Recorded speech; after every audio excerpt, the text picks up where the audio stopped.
그 순간 내 안에 무언가가 무너졌다. 아니, 폭발했다. 나는 차분하게, 그러나 단호하게 거절했다. 아니요, 아버지. 그건 안 돼요. 그 말 한마디에 아버지의 얼굴이 일그러졌다. 늘 나를 외면하던 그 눈빛이 이번엔 노골적인 분노로 타올랐다. 너, 이 녀석이 감히. 그의 외침이 집 안을 울렸다. 그날 나는 알았다. 이 가족의 균열이 영원히 벌어질 거라는 걸. 내 이름은 김수연. 37살, 결혼해서 딸 하나 둔 평범한 여자. 적어도 겉으로는 그랬다. 서울 강남의 고급 아파트에서 남편과 아이와 살고 있지만 내 뿌리는 그곳이 아니었다. 아버지 김 회장, 재벌 기업의 창업주. 그는 젊었을 때 어머니와 이혼하고 곧바로 새 여자를 데려왔다. 그 여자가 낳은 아들이 내 의붓 동생, 준호였다. 준호는 태어날 때부터 아버지의 보물이었다. 나는 그냥 이전 결혼의 잔재, 귀찮은 짐 덩어리. 어린 시절부터 그랬다. 아버지는 준호의 학교 행사에는 빠지지 않고 참석했지만 내 졸업식엔 늦어서 겨우 끝부분만 봤다.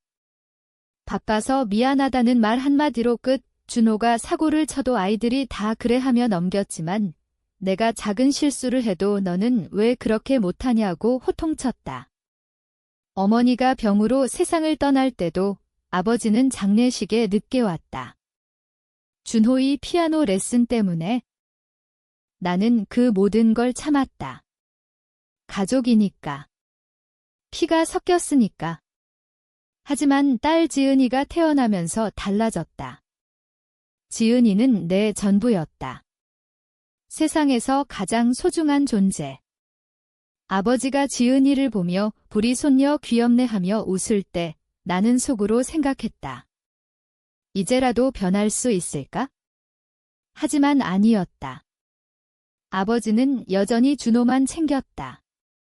준호가 결혼할 때 아버지는 회사 지분을 몰아주며 축하했다. 내 결혼식엔 축의금만 보냈다. 그리고 그날이 왔다. 지은이의 세례식. 가톨릭 집안은 아니지만 남편 쪽 가족이 신앙이 깊어 대부와 대모를 정하는 전통을 따랐다. 아버지가 갑자기 제안했다. 준호가 대부하면 어떻겠냐? 가족이니까 더 끈끈해질 거야. 준호는 미소 지으며 고개를 끄덕였다. 그 미소가 역겹게 느껴졌다. 준호는 늘 그랬다. 아버지의 총애를 받으며 나를 내려다보는 그 교활한 눈빛. 왜 준호였을까? 준호는 아이를 좋아하지 않았다. 자신의 아들조차 제대로 돌보지 않고 아내에게 맡겨둔 채 회사 일만 했다. 하지만 아버지는 준호를 통해 자신의 혈통을 이어가려 했다. 나는 딸만 낳았으니 무용지물. 그 순간 오랜 세월 쌓인 분노가 솟구쳤다.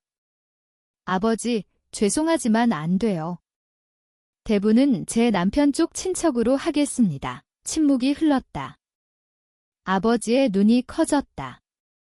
뭐라고? 내가 감히 내 말을 거역해. 준호의 얼굴도 굳었다. 그날 밤 아버지는 나를 따로 불렀다. 서재에서. 수연아, 너 왜 그러니? 준호가 내 동생인데. 동생? 그 단어가 웃음이 나왔다. 동생이요. 아버지가 그렇게 생각하신 적 있나요? 늘 준호만 챙기시면서 아버지의 얼굴이 붉어졌다. 이 녀석, 버릇없게. 손이 날아왔다.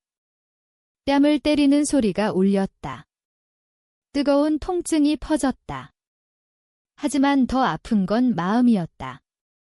이 사람이 내 아버지라는 사실. 집으로 돌아오는 길, 눈물이 멈추지 않았다. 남편은 괜찮아 하며 안아주었지만 나는 고개를 저었다. 그날부터 계획이 시작됐다. 더 이상 참지 않기로. 아버지와 준호가 내 인생을 망쳤듯 나도 그들의 세계를 무너뜨리리라. 증거를 모으기 시작했다. 회사 비자금, 준호의 불륜, 아버지의 세금 탈루. 오랜 세월 외면당하며 배운 게 있었다. 인내와 관찰. 지은이를 안고 창밖을 보며 속으로 중얼거렸다. 미안해, 아가야. 엄마가 약해서 지금까지 참았어. 하지만 이제 달라질 게 그 복수는 공정해야 했다. 피 한 방울 흘리지 않고 그들의 모든 걸 빼앗는 방식으로. 복수가 시작된 건 그 다음 주부터였다. 나는 먼저 준호의 약점을 파고들었다. 준호는 회사에서 아버지의 후계자로 군림하며 여자 문제를 숨기고 있었다. 클럽에서 만난 여자들, 심지어 유부녀까지. 나는 사설 탐정을 고용했다. 돈은 내 몫의 주식 배당금으로 충분했다. 아버지가 나를 무시할 때 나는 조용히 재산을 불려왔다. 미술품 투자, 부동산. 그들은 몰랐다. 첫 번째 증거가 도착했다. 준호와 젊은 여직원의 사진. 호텔 출입 기록.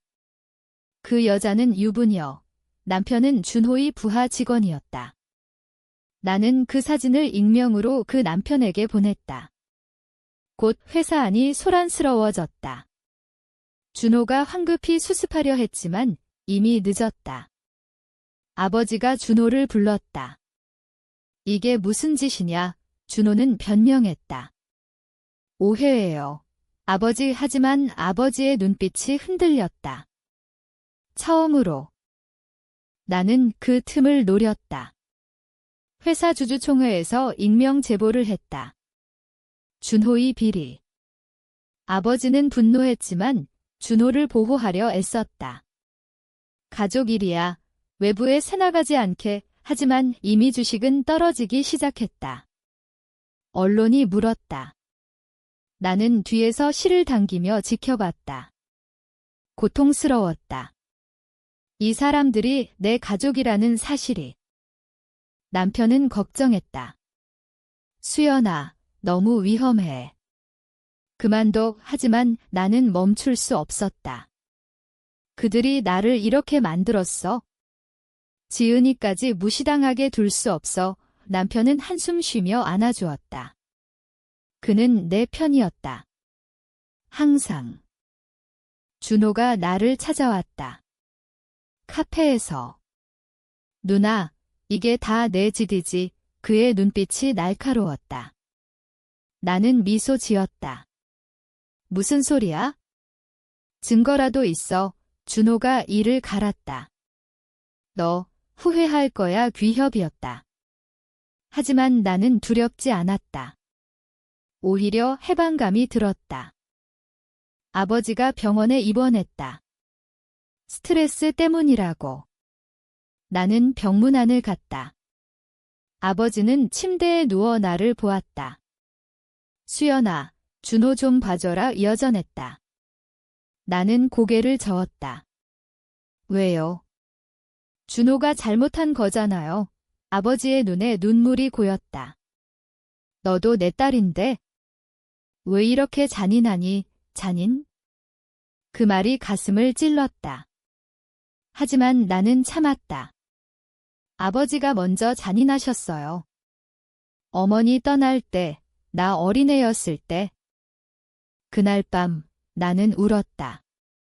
복수가 이렇게 고통스러울 줄 몰랐다. 하지만 멈출 수 없었다. 다음 타깃은 아버지의 비자금이었다. 스위스 계좌. 나는 해커를 통해 접근했다.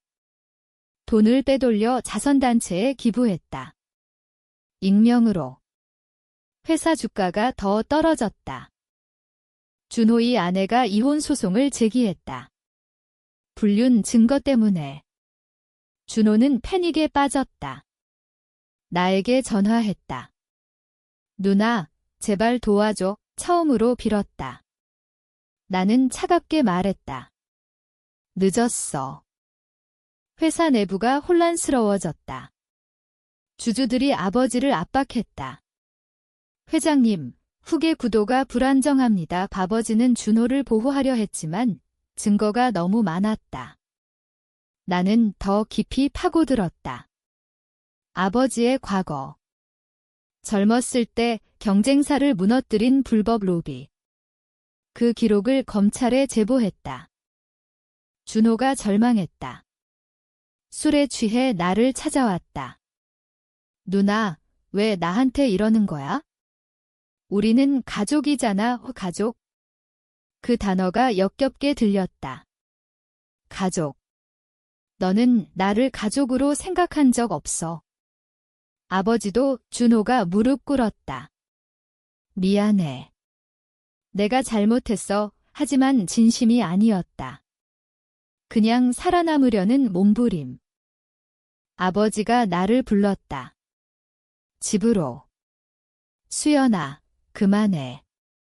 다 내거줄게. 제안이었다. 회사 지분, 모든 걸. 하지만 나는 웃었다. 이제 와서요. 늦었어요. 아버지가 분노했다. 너, 이 페류나. 다시 손이 날아왔다. 하지만 이번엔 피했다. 페륜. 아버지가 페륜이시죠. 어머니 버리고 나 버리고. 그날 아버지가 심장마비로 쓰러졌다. 병원 중환자실. 나는 지은이를 데리고 갔다. 아버지는 약해진 목소리로 말했다. 수연아. 미안하다. 처음 듣는 사과였다. 가슴이 아팠다. 왜 이제야 눈물이 흘렀다. 하지만 복수는 멈추지 않았다. 검찰 수사가 시작됐다. 준호는 해외로 도망치려 했다. 하지만 공항에서 체포됐다. 비리 혐의. 그의 얼굴이 뉴스에 나왔다. 패배한 표정. 나는 TV를 보며 속으로 중얼거렸다. 이게 시작이야. 남편이 물었다. 후회 안 해. 나는 고개를 저었다. 아니. 공정해야 해. 하지만 밤에 혼자 있을 때 괴로웠다. 이 복수가 나를 변화시켰다는 걸 알았다. 더 차갑게, 더 강하게. 아버지가 퇴원했다. 하지만 회사에서 물러났다. 후계자는 없었다. 주식은 폭락. 나는 뒤에서 모든 걸 조종했다. 이제 내 차례였다. 회사 인수. 파트너들과 손잡고. 준호의 재판이 열렸다. 징역 5년. 그의 아내는 모든 재산을 챙겨 떠났다. 준호는 감옥에서 나에게 편지를 보냈다. 누나, 용서해줘. 무시했다. 아버지가 집을 팔았다. 빚 때문에. 작은 아파트로 이사. 나는 찾아갔다. 아버지는 늙어버렸다. 수연아, 내가 이겼구나. 나는 앉았다. 이긴 게 아니에요. 그냥 돌려받은 거요. 아버지가 울었다. 내가 잘못했어. 내 엄마한테, 너한테. 그 순간 복수의 무게가 느껴졌다. 승리가 이렇게 공허할 줄 몰랐다. 지은이가 아버지를 보며 할아버지 불렀다. 아버지의 눈에 빛이 돌아왔다. 하지만 아직 끝나지 않았다. 아버지의 옛 비서가 모든 걸 폭로했다. 아버지의 과거 범죄. 아버지도 수사 대상이 됐다. 나는 지은이를 안고 생각했다. 이게 정말 공정한가? 하지만 늦었다. 바퀴가 돌아가기 시작했다. 수사가 깊어졌다. 아버지가 체포됐다. 뉴스 헤드라인. 재벌 회장, 비리 혐의 구속. 나는 멀리서 지켜봤다. 준호는 이미 감옥. 가족이 무너졌다. 아버지의 변호사가 나를 찾아왔다. 수연 씨, 회장님이 뵙고 싶어 하십니다. 구치소에서. 나는 갔다. 아버지는 수인복 차림. 수연아. 내가 다 한 거지. 나는 고개를 끄덕였다. 네, 아버지가 웃었다. 쓴웃음. 잘했어. 내가 너를 잘못 키웠구나.